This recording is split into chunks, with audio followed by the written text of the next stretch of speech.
All of you welcome to our YouTube channel.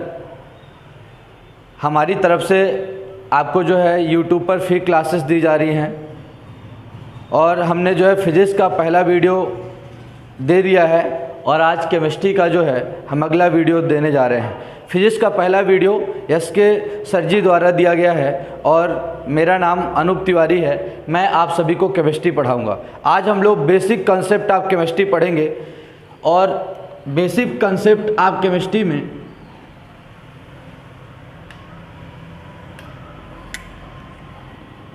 Basic concept of chemistry में आज हम जानकारी लेंगे कि हम केमिस्ट्री क्यों पढ़ते हैं, केमिस्ट्री हमारे लिए पढ़ना क्यों आवश्यक है। जैसा कि आप सभी को पता होगा कि केमिस्ट्री के अंदर हम सभी स्टडी करते हैं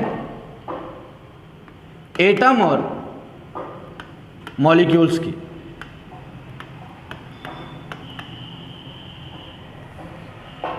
परमाणु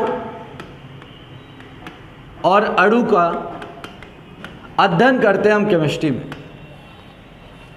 परमाणु क्या है, अणु क्या है, इन सारी चीज़ों का स्टडी जो है हम केमिस्ट्री में करते हैं। तो ये परमाणु और अणु कहाँ से आया, ये परमाणु और अणु कहाँ से आया, केमिस्ट्री हमको पढ़ना क्यों आवश्यक है और ये केमिस्ट्री की इतनी बड़ी थ्योरी कैसे बन गई कि हमको परमाणु और अणु पर अध्ययन करना पड़ रहा है। इन चीज़ों की जानकारी आज हम लेंगे। तो स्टार्ट करते हैं हम। जैसा कि आप सभी को पता होगा कि मैटर जिसे हम बोलते हैं पदार्थ, इसे ही इंग्लिश में हम सबस्टांस भी कहते हैं। ये जो सबस्टांस है, ये जो मैटर है, ये एटम और मॉलिक्यूल से मिलकर बना होता है। It consist atoms and molecules. सबसे पहला क्वेश्चन तो ये है कि ये पदार्थ है क्या, ये मैटर है क्या। आप सभी को पता होगा कि जिसका भी कुछ मास है और जो स्पेस को ऑक्युपाई करता है वही कहलाता है मैटर। क्वेश्चन उठता है ये मास क्या है। मास जिसे आप हिंदी में द्रव्यमान कहते हैं। स्पेस ऑक्युपाई मतलब जो जगह को घेरता है। केमिस्ट्री में मास और वेट में कोई फर्क नहीं होता, जबकि फिजिक्स में मास और वेट में अंतर होता है। There is no difference between mass and weight in the chemistry. जो मास है वही वेट है। तो याद रखिएगा मैटर है क्या, तो मास जिसका कुछ मास हो और जो स्पेस ऑक्युपाई करता है मतलब जो जगह को घेरता है वही मैटर है। जैसे कि ये मार्कर एक मैटर है क्योंकि इसका कुछ मास है और जहाँ भी हम इसको रख देते हैं तो ये स्पेस को ऑक्युपाई करता है, मतलब ये मैटर है। यहाँ तक कि आप सभी भी मैटर हैं क्योंकि आपका कुछ मास है, आप कुछ वेट रखते हैं और आप स्पेस को ऑक्युपाई करते हैं, इसलिए आप भी मैटर हैं। आपके आसपास जो भी चीज़ें दिखाई दे रही हैं, जैसे ये आपको बोर्ड दिखाई दे रहा है, यहाँ पर फैन है, यहाँ पे लाइट है, यहाँ पे टेबल्स हैं, चेयर्स हैं, ये सब कुछ मैटर है क्योंकि इनका कुछ मास है और ये स्पेस को ऑक्युपाई कर रहा है। अब क्वेश्चन उठता है कि ये मैटर जो है जिसका कुछ मास होता है और जो स्पेस को ऑक्युपाई करता है, ये हम केमिस्ट्री में क्यों पढ़े, क्योंकि केमिस्ट्री में जो है हमको पता है कि मैटर जो है एटम और मॉलिक्यूल से मिलकर बना है और केमिस्ट्री के अंतर्गत हम एटम्स और मॉलिक्यूल की ही स्टडी करते हैं। इसलिए आज हमको मैटर की जानकारी लेना पड़ेगा।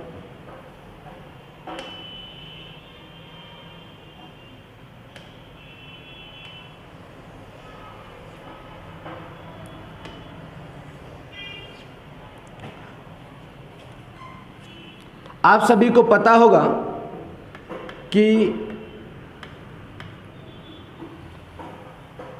क्या है कि स्मार्ट बोर्ड अभी हमने लिया है और इसका नॉलेज अभी हमें नहीं है, तो अभी हम प्रयास कर रहे हैं। तो याद रखिएगा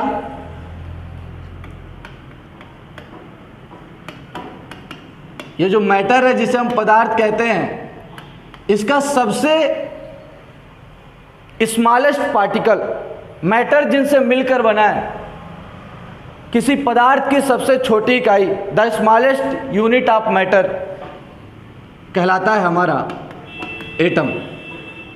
जिस तरह हमारे शरीर की सबसे छोटी इकाई सेल मतलब कोशिका है, the basic unit of life, उसी तरीके से किसी पदार्थ की, किसी मैटर की सबसे छोटी इकाई कहलाती है एटम। और जब एक या एक से अधिक एटम आपस में मिलते हैं तब वो बनाते हैं मॉलिक्यूल, और जब कई सारे मॉलिक्यूल आपस में मिलते हैं तब वो बनाते हैं मैटर। एटम जिसे हम कहते हैं परमाणु और मॉलिक्यूल जिसे हम कहते हैं अणु। तो याद रखिएगा पदार्थ की सबसे छोटी इकाई है परमाणु, और जब एक या एक से अधिक परमाणु आपस में मिलते हैं, when one or more than one atom meet together it forms a molecules, and then a molecules combine together it forms a matter. Then we can say that कि matter consists atom and molecule। जो हमारा पदार्थ है वो परमाणु और अणु से मिलकर बना होता है, ऐसा हम कह सकते हैं। और इस परमाणु और अणु का अध्ययन ही हम केमिस्ट्री में करते हैं।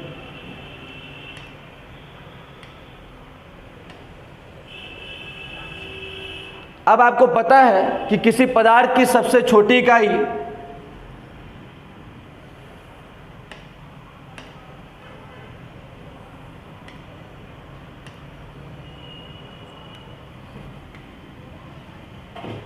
किसी पदार्थ की सबसे छोटी इकाई एटम है, जिसे हम कहते हैं परमाणु। जब एक या एक से अधिक परमाणु मिलते हैं तो हम कहते हैं अणु, इंग्लिश में इसे हम मॉलिक्यूल कहते हैं। और जब कई सारे मॉलिक्यूल आपस में मिलते हैं तब हम इसे पदार्थ या मैटर कहते हैं। मतलब कोई भी पदार्थ परमाणु या अणु से मिलकर बना होता है। अब आपने कहा कि मैंने कहा कि मैं एक पदार्थ हूँ, मैं परमाणु और अणु से मिलकर बना हूँ, तो याद रखिएगा हाँ मेरा कुछ भार है, मैं भी स्थान को घेरता हूँ तो मैं भी एक पदार्थ हूँ, और मेरे परमाणु हो जाएंगे कोशिकाएं। हमारे शरीर का सबसे छोटा भाग कोशिका है, वो हो जाएगा हमारा परमाणु। और कोशिकाएं आपस में मिल करके टिश्यू बनाती हैं, सेल आपस में मिल करके ऊतक बनाते हैं, ऊतक हो जाएगा हमारा अणु। और जो पूरा हमारा संपूर्ण शरीर है वो हमारा हो जाएगा मैटर मतलब पदार्थ। तो याद रखिएगा कि हर चीज़, आपने फ़ोन लिया तो फ़ोन में सिम, बैटरी, कई सारी चीज़ें मिल करके आईसी आपका फ़ोन बनता है, और फ़ोन एक मैटर है। और जो सिम, बैटरी, ये सारी चीज़ें उसके एटम्स और मॉलिक्यूल्स हैं। जो छोटी चीज़ें आप उसे एटम मान लीजिए, और जो बड़ी चीज़ें आप उसे मॉलिक्यूल्स मान लीजिए, और इन दोनों का कॉम्बिनेशन को मैटर, क्योंकि उसका कुछ मास है, स्पेस को ऑक्युपाई कर रहा है।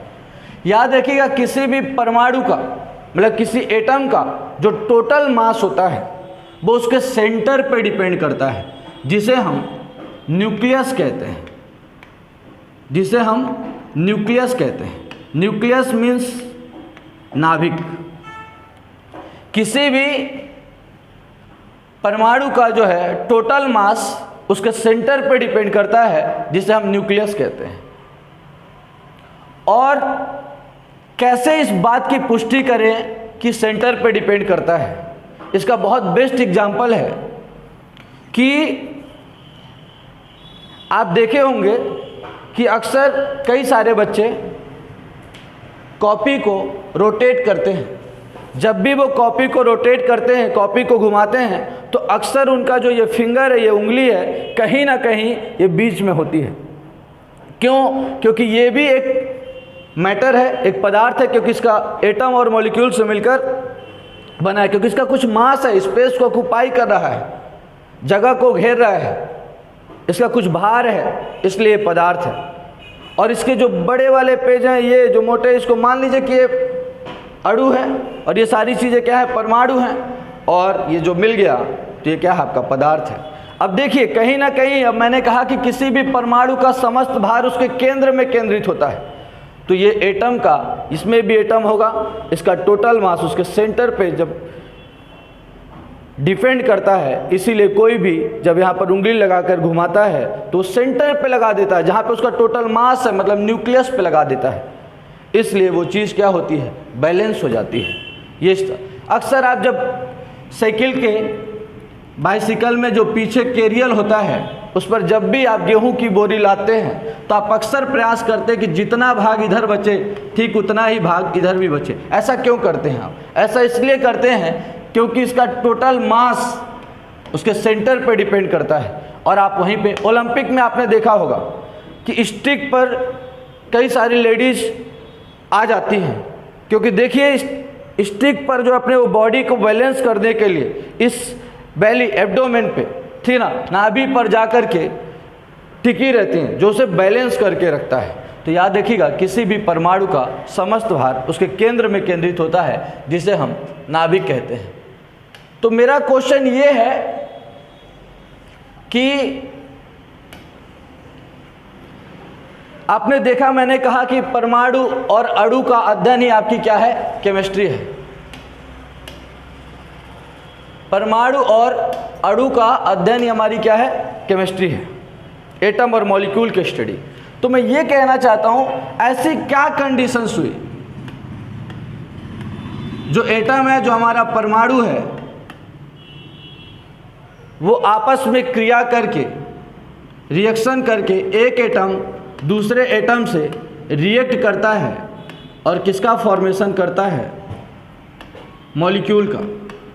तो देखिए, ये केवल हम याद कर लेते हैं कि एटम आपस में मिलकर के मॉलिक्यूल का फॉर्मेशन करते हैं, परमाणु आपस में मिलकर के अणु का निर्माण करते हैं।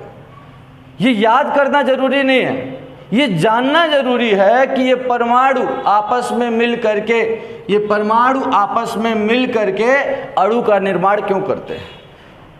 देखिए, आज मैं आपको इस बताना चाहूँगा कि ये जो एटम है, ये जो एटम है, ये आपका अनस्टेबल है। अनस्टेबल का मतलब होता है अस्थायी। अनस्टेबल का मतलब है अस्थायी, जो परमानेंट नहीं है। याद रखिएगा, ब्रह्मांड में जो भी आया है उसमें स्थायित्व प्राप्त की एक ललक है, वो स्टेबिलिटी को गेन करना चाहता है। उसी तरह परमाणु भी अपने जीवन में स्थायी नहीं है, तो ये भी स्थायी होना चाहता है। और एटम स्थायी होने के लिए जिस तरीके से, जिस व्यक्ति के पास रहने के लिए घर नहीं होता तो वो सोचता है काश मेरे पास झुग्गी झोपड़ी हो जाए, और जब उसके पास झुग्गी झोपड़ी होती है तो वो सोचता है कि काश मेरे पास एक मिट्टी का घर हो जाए, और जब मिट्टी का घर हो जाता है तो वो सोचता है काश मेरे पास एक ईंट से बना हुआ घर हो, और जब ईंट से बना हुआ घर उसके पास हो जाता है तो वो सोचता है कि काश मेरे पास सीमेंटेड हो, फिर उसके बाद और बढ़ते टाइल्स वाइल्स लगा हो, शावर ओवर हो, स्विमिंग पूल हो। उसकी सोच बढ़नी चाहती है क्योंकि वो चाहता है कि मैं अपने जीवन में स्टेबल हो जाऊँ, ठीक है। उसी तरीके से परमाणु भी स्थायी नहीं होता, एटम भी स्थायी नहीं होता, और जब ये स्थायी नहीं होता मतलब अस्थायी है, ये भी स्थायी होना चाहता है। तो एक परमाणु स्थायी होने के लिए दूसरे परमाणु से रिएक्शन करता है भाई, आपस में क्रिया करता है, और जब दो परमाणु आपस में क्रिया करते हैं तो अणु का निर्माण होता है। अब परमाणु की तुलना में अणु क्या होता है, स्थायी होता है, मतलब स्टेबल होता है। देखिए, इतना बता देने पे भी बहुत लड़के खुश हो जाते, वाह वाह वाह वाह, मतलब हम सारी चीज़ों को जान गए कि जब परमाणु, भाई मैंने आपसे पूछा था कि परमाणु अणु का निर्माण क्यों किया, तो मैंने कह दिया कि परमाणु अस्थायी था, स्थायी होना चाहता था, तो उसने दो परमाणु आपस में क्रिया किए और अणु का निर्माण किए। और परमाणु की तुलना में अणु स्थायी है। लड़के सोचेंगे वाह क्या कॉन्सेप्ट मिल रहा है। अरे महाराज, अभी भी यहाँ पर आप पूरी तरीके से कंप्लीट नहीं हुए। आपका अगला क्वेश्चन होना चाहिए उस व्यक्ति से, ऐसा क्या हुआ कि परमाणु दूसरे परमाणु से क्रिया करके जब अणु बनाया तो वो स्थायी हो गया। परमाणु अस्थायी था जबकि अणु स्थायी हो गया, इसका कारण क्या है? तो आज हम आपको देंगे रीजन कि परमाणु अस्थायी था और दो परमाणु आपस में क्रिया किए तो वो अणु का निर्माण कैसे कर लिया। देखिए, अक्सर जब परमाणु जो एटम है, जब वो एटम से रिएक्ट करता है तो जब दोनों आपस में रिएक्ट करते हैं तो दोनों का कोलिजन होता है। कोलिजन माने टक्कर होता है, और जब टक्कर होता है, दोनों का कोलिजन होता है, तो एटम के पास कुछ ना कुछ एनर्जी होती है। कुछ ना कुछ क्या होती है? एनर्जी। एनर्जी माने होता है ऊर्जा। एनर्जी माने होता है ऊर्जा, ठीक है। तो एटम के पास थी एनर्जी, और जो है वो दूसरे एटम से जब रिएक्शन करता है तो दोनों में कोलिजन होता है, और जब दोनों में कोलिजन होता है तो ये एटम एनर्जी को लॉस करता है, मतलब ऊर्जा का ह्रास होता है। यहाँ पे एनर्जी का लॉस होता है। जब दोनों आपस में क्रिया करते हैं तो ऊर्जा का ह्रास होता है। और आप सभी जानते होंगे कि energy is inversely proportional to the stability. अब बहुत सारे पूछेंगे कि ये स्टेबिलिटी कौन सी बला है भाई, ये ना तो हाथी है ना तो घोड़ा है। स्टेबिलिटी माने होता है स्थायित्व। ऊर्जा और स्थायित्व के बीच में व्युत्क्रम का संबंध होता है। इसका मतलब ये है, व्युत्क्रमानुपाती इस चिन्ह को बोलते हैं। जब कोई चीज़ बटे में लिखी और ये चिन्ह लगाओ तो उसे व्युत्क्रमानुपाती मतलब इनवर्सली प्रोपोर्शनल बोलते हैं। इसका मतलब ये है कि ऊर्जा जितनी ज़्यादा लॉस होगी, ऊर्जा की जितनी ज़्यादा कमी होगी, स्थायित्व उतना ही ज़्यादा बढ़ेगा। ऊर्जा की जितनी कमी होगी, स्थायित्व उतना ही ज़्यादा बढ़ेगा। उल्टा संबंध होता है। जैसे कि मैं एक, अब ये बात किसी ने कहा मेरे गले से नहीं उतरी, मेरे दिमाग में नहीं जा रही है। तो देखिए, अभी मैं 1 घंटे मेहनत कर रहा हूँ। यदि मैं आपको 1 घंटे पढ़ा रहा हूँ तो मेरी एनर्जी लॉस हो रही है, और मानिए मैं 10,000 अर्न कर रहा हूँ। अतिशयोक्ति ना हो जाए, दूसरे टीचर परेशान ना हो, ठीक है। यदि एक घंटे में मैं 10,000 रुपये पा रहा हूँ तो मेरी एनर्जी लॉस हो रही है। यदि मैंने 2 घंटे पढ़ाया तो मेरी और ज़्यादा एनर्जी लॉस हुई, लेकिन अब मैं 20,000 कमाऊँगा। मैंने 3 घंटे पढ़ाया तो मेरी और ज़्यादा एनर्जी लॉस हुई, लेकिन अब मैं 30,000 कमाऊँगा। तो एनर्जी तो लॉस हो रही है, पर मैं अपने जीवन में स्टेबिलिटी को गेन कर रहा हूँ। मतलब जो जितना ज़्यादा एनर्जी को लॉस करेगा वो उतना ही ज़्यादा स्टेबिलिटी को गेन करेगा।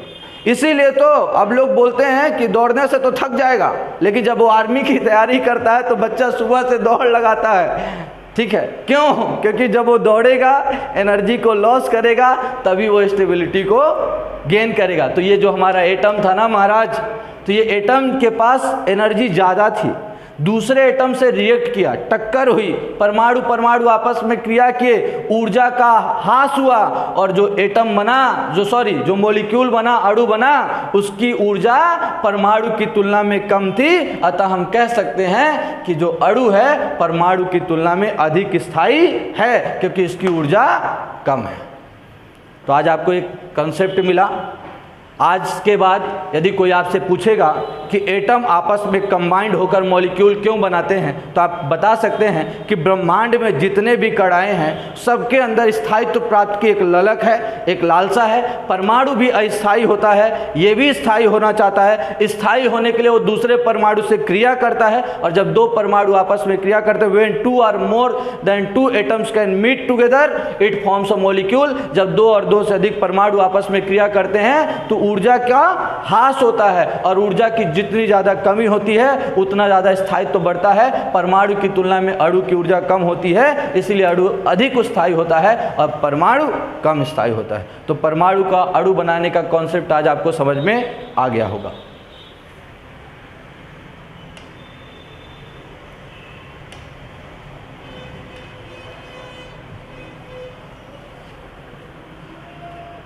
तो अब आगे देखते हैं अपन हमने देखा कि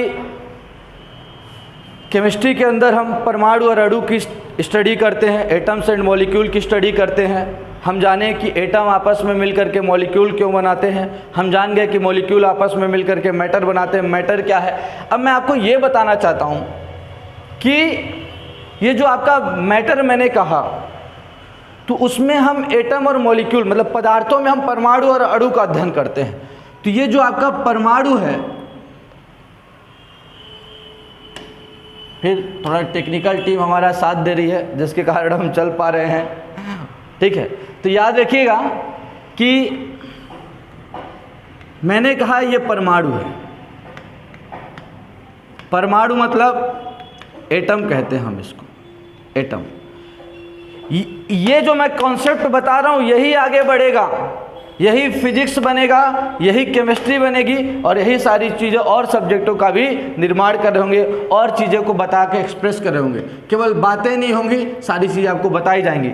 याद रखिएगा ये जो परमाणु है, परमाणु का समस्त भार उसके केंद्र में केंद्रित होता है, जिसे हम नाभिक कहते हैं, जिसे हम इंग्लिश में न्यूक्लियस कहते हैं। और इसका बेस्ट एग्जाम्पल दे चुका हूँ मैं कि पदार्थ परमाणुओं से मिलकर बना, हमारी कॉपी भी एक परमाणु है। परमाणु का समस्त भार नाभिक में केंद्रित होता है, इसीलिए जब कोई घुमाता है कॉपी को तो अक्सर बीच में उंगली लगा देता है। क्यों? क्योंकि परमाणु का समस्त भार न्यूक्लियस में है और वो कॉपी रोटेट करती रहती है, क्योंकि उसने न्यूक्लियस में, नाभिक में ही उंगली लगा दी है। हिम्मत तो कॉपी के किनारे के सिरे पर उंगली लगाकर उसे घुमाए, नहीं घुमा सकता, क्योंकि परमाणु का समस्त भार कहाँ है? उसके केंद्र पर है, नाभिक पर है, और नाभिक पर वो उंगली लगाकर उस चीज़ को संतुलित कर देता है। तो याद रखिएगा इस नाभिक के अंदर दो कण होते हैं, एक होता है आपका प्रोटॉन और एक होता है neutron. There is the two particles in the nucleus, there are two particles in the nucleus. First is that proton and second is that neutron. एक है प्रोटॉन और दूसरा है न्यूट्रॉन। और आप सभी को पता होना चाहिए कि प्रोटॉन का धनावेश होता है और न्यूट्रॉन का कोई आवेश नहीं होता। और जिसका कोई आवेश नहीं होता, प्रोटॉन का हमने जान लिया धनावेश, हमने जान लिया न्यूट्रॉन का कोई आवेश नहीं है, और जिसका कोई आवेश नहीं होता, देयर है नो चार्ज, उसे हम कहते हैं उदासीन। उदासीन मतलब हम उसे कहते हैं न्यूट्रल। क्या कहते हैं उसे हम? न्यूट्रल। और पॉजिटिव चार्ज आप तो जानते ही होंगे, धनावेश मतलब पॉजिटिव चार्ज। प्रोटॉन का पॉजिटिव चार्ज है और न्यूट्रॉन का न्यूट्रल मतलब कोई चार्ज नहीं है। अब क्वेश्चन ये उठता है कि नाभिक में कितने पार्टिकल? तो दो, प्रोटॉन और न्यूट्रॉन। प्रोटॉन का कौन सा चार्ज है? पॉजिटिव चार्ज है। न्यूट्रॉन का कौन सा चार्ज है? कोई चार्ज नहीं है। क्वेश्चन कई बार आ चुका है पीएटी में, कई बार नीट में आ चुका है कि बताइए न्यूक्लियस का चार्ज क्या है? न्यूक्लियस का चार्ज क्या है? हमें तो प्रोटॉन का चार्ज पता है, हमें न्यूट्रॉन का चार्ज पता है, पर न्यूक्लियस का चार्ज क्या है? तो आपको पता होना चाहिए कि प्रोटॉन बहुत सारे लोगों को याद भी है, पर इसका कारण क्या है आज आप देख लीजिए। जो न्यूक्लियस होता है उसका प्रोटॉन में, न्यूक्लियस के अंदर दो पार्टिकल प्रोटॉन और न्यूट्रॉन। प्रोटॉन का पॉजिटिव चार्ज, न्यूट्रॉन का कोई चार्ज नहीं। और हम बात चार्ज की कर रहे हैं, तो जब न्यूट्रॉन का कोई चार्ज ही नहीं है तो जो प्रोटॉन का चार्ज है वही न्यूक्लियस का चार्ज है, और न्यूक्लियस का चार्ज भी क्या होता है?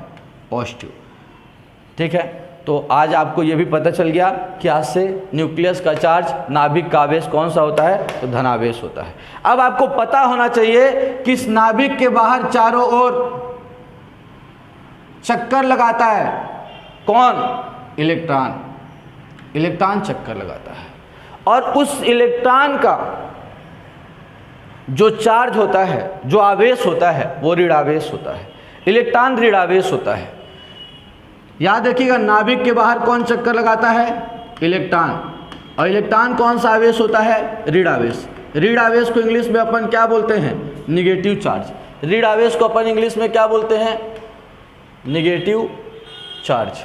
ठीक है, अब हमें पता है कि नाभिक के अंदर है प्रोटॉन और न्यूट्रॉन, और नाभिक के बाहर है इलेक्ट्रॉन। प्रोटॉन पॉजिटिव चार्ज होता है और इलेक्ट्रॉन निगेटिव चार्ज होता है, लेकिन हैं तीनों के तीनों, चाहे प्रोटॉन हो, चाहे न्यूट्रॉन हो, चाहे आपका इलेक्ट्रॉन हो, ये तीनों के तीनों एटम है। अब देखिए, ना जानने का कारण है कि हमारा एटम है गायब हो गया, ये समझ पा रहे हैं? तो हम बोर्ड के बारे पे जो है थोड़ा सा हमारा एटम चला गया है, तो फिर से हम एटम को लाने का प्रयास करते हैं। तो मैंने आपको कहा था ये हमारा न्यूक्लियस और ये एटम और ये न्यूक्लियस के बाहर रिवॉल्व कर रहा है इलेक्ट्रॉन। तो देखिए ये हैं तीनों के तीनों किसके अंदर, प्रोटॉन, इलेक्ट्रॉन और न्यूट्रॉन हैं तो एटम के अंदर ही। अब देखिए किसी भी एटम के अंदर एक बात और आ गई कि हमेशा नंबर ऑफ प्रोटॉन, मतलब प्रोटॉनों की संख्या हमेशा इक्वल होगी नंबर ऑफ इलेक्ट्रॉन की। हमेशा जो प्रोटॉनों की संख्या इक्वल होगी किसके, नंबर ऑफ इलेक्ट्रॉन के। प्रोटॉनों की संख्या इलेक्ट्रॉनों के संख्या के बराबर होगी। और आप सभी को पता होना चाहिए कि प्रोटॉन होता है धनावेश और इलेक्ट्रॉन होता है ऋणावेश। मतलब कि धनावेश की संख्या और ऋणावेश की संख्या आपस में क्या होगी, बराबर होगी। धनावेश की संख्या और ऋणावेश की संख्या आपस में क्या होगी, बराबर होगी, क्योंकि प्रोटॉन का ही नाम धनावेश समझ लीजिए और इलेक्ट्रॉन का नाम ही ऋणावेश। अब क्वेश्चन ये उठता है कि एक परमाणु जो है, एक परमाणु के अंदर 2 आवेश वाले कण हैं। अब आप बोलेंगे 3 आवेश वाले कण हैं, गलत हो गया। यहीं पे कण 3 हैं पर आवेश 2 ही के पास है, एक प्रोटॉन के पास और एक इलेक्ट्रॉन के पास। प्रोटॉन के पास धन आवेश और इलेक्ट्रॉन के पास ऋण आवेश। आपको पता होना चाहिए कि परमाणु के अंदर 2 अलग अलग चार्ज प्रेजेंट होने के बाद भी, 2 विपरीत आवेश होने के बाद भी परमाणु विद्युत रूपेण उदासीन होता है। परमाणु के अंदर धनावेश भी होता है, ऋणावेश भी होता है, पॉजिटिव चार्ज भी और नेगेटिव चार्ज भी, उसके बाद भी परमाणु न्यूट्रल होता है, उदासीन होता है। पता है क्यों? क्योंकि परमाणु के अंदर धनावेश और ऋणावेश की संख्या बराबर होती है। धनावेश ऋणावेश के प्रभाव को नष्ट कर देता है। मतलब आपने मैथ में एक कॉन्सेप्ट सीखा होगा, +2 - 2 that is 0, it means there has no charge. उसी तरीके से यहाँ पर परमाणु, यदि कोई पूछे नाभिक का कौन सा आवेश है, तो आपको पता है कि नाभिक में 2 कण, प्रोटॉन और न्यूट्रॉन। प्रोटॉन का धन आवेश, न्यूट्रॉन का कोई आवेश नहीं, तो नाभिक का वही आवेश है जो प्रोटॉन का आवेश है। ठीक उसी प्रकार यदि कोई पूछता है परमाणु का आवेश क्या है, तो आपको पता है कि परमाणु के अंदर तो प्रोटॉन, न्यूट्रॉन, इलेक्ट्रॉन तीनों है, लेकिन न्यूट्रॉन की तो चर्चा ही नहीं होगी क्योंकि आवेश की चर्चा हो रही है। और आपको पता है कि हमेशा परमाणु के अंदर प्रोटॉनों की संख्या और इलेक्ट्रॉनों की संख्या बराबर होगी, मतलब धनावेश और ऋणावेश की संख्या बराबर होगी। धनावेश ऋणावेश के प्रभाव को नष्ट कर देता है। इसीलिए परमाणु में 2 विद्युत रूपेण, 2 आवेश प्रेजेंट होने के बाद भी, 2 चार्ज प्रेजेंट होने के बाद भी जो आपका परमाणु होता है वो विद्युत रूपेण उदासीन होता है। इसीलिए हम कहते हैं कि कोई जो अपना जो पदार्थ है वो क्या है, न्यूट्रल है। उसको जब हम रगड़ते हैं, आपस में रबिंग करते हैं, तब उसमें जाकर के एनर्जी आती है। और तब ये जो इलेक्ट्रॉन होते हैं ये क्या करने लगते हैं, रोटेट करते हैं। तब वो इलेक्ट्रॉन यहाँ से क्या करते हैं, मूव करते हैं। जब तक हम इसको एनर्जी नहीं देंगे ये तो क्या करता रहेगा, रोटेट करता रहेगा। ये एटम के सरफेस तक रोटेट करेगा, लेकिन जैसे ही एनर्जी पाएगा वैसे ही इलेक्ट्रॉन बाहर निकल जाएगा। और जैसे ही इलेक्ट्रॉन बाहर निकल जाएगा तो आपको पता है कई सारी चीज़ों का आविष्कार हो जाएगा। इलेक्ट्रॉन का बाहर निकलना मतलब कि आप यहाँ से इलेक्ट्रिसिटी आप पढ़ सकते हैं। इलेक्ट्रॉन का बाहर निकलना, इस इलेक्ट्रॉन को एनर्जी देकर बाहर निकालना, और कई सारे आज चीज़ों पे बनाया जाना, कई सारे आज उपकरण जो बनाए जा रहे हैं वो इसी चीज़ पर आधारित हैं। तो इसी चीज़ों का जो स्टडी है वो हमारा कहलाता है क्या, परमाणु और अणु का अध्ययन ही हमारा कहलाता है क्या, केमिस्ट्री में, ठीक ना, कि हम पदार्थ परमाणु और अणु से मिलकर बने होते हैं। और हम रसायन शास्त्र के अंतर्गत, केमिस्ट्री के अंतर्गत परमाणु और अणु का ही अध्ययन करते हैं। आज आपको ये भी पता चल गया कि पदार्थ की सबसे छोटी इकाई परमाणु है, ठीक ना। और यदि ये आपको पता भी था तो आज आपको ये जानकारी मिली कि परमाणु दूसरे परमाणु से क्रिया करके अणु का निर्माण क्यों करता है, क्योंकि आपको पता है कि परमाणु अस्थायी होता है और जब दूसरे परमाणु से क्रिया करता है तो ऊर्जा का ह्रास होता है, और ऊर्जा की जितनी कमी होती है वो उतना ज़्यादा स्थायित्व को प्राप्ति होती है। तो परमाणु की तुलना में अणु की ऊर्जा कम हो जाती है, इसलिए अणु अधिक स्थायी होता है, ठीक है। उसके बाद आपको ये भी पता चला आज कि परमाणु जो है, ठीक है, ये विद्युत रूपेण उदासीन है। इसमें 2 चार्ज हैं, धनावेश और ऋणावेश, उसके बाद भी, ठीक है। और यहीं पे एक बात मैं और बताना चाहूँगा आपको कि नाभिक के अंदर जो प्रोटॉन है वो स्थिर होता है। जबकि ये जो इलेक्ट्रॉन है वो गतिमान होता है। क्वेश्चन मेरा ये है कि अक्सर हम पढ़ते हैं फिजिक्स में, और हम छोटे से पढ़ते हुए आए हैं साइंस के अंतर्गत, कि जो लाइक चार्ज होते हैं, लाइक चार्ज को मैं यदि हिंदी में कहूँ तो सजातीय कह सकता हूँ, सजातीय आवेश, मतलब प्लस प्लस और माइनस माइनस, ये जो सेम चार्ज है ये एक दूसरे को रिपेल करते हैं, प्रतिकर्षित करते हैं, जबकि प्लस माइनस एक दूसरे को आपस में आकर्षित करते हैं, मतलब एक दूसरे को अट्रैक्ट करते हैं। तो देखिए इसके इस थ्योरी के अनुसार यहाँ ये पता चल रहा है कि प्रोटॉन जो है धनावेश है और इलेक्ट्रॉन ऋणावेश है, तो प्रोटॉन इलेक्ट्रॉन को अपनी ओर खींचेगा और जो इलेक्ट्रॉन है वो प्रोटॉन को अपनी ओर खींचेगा।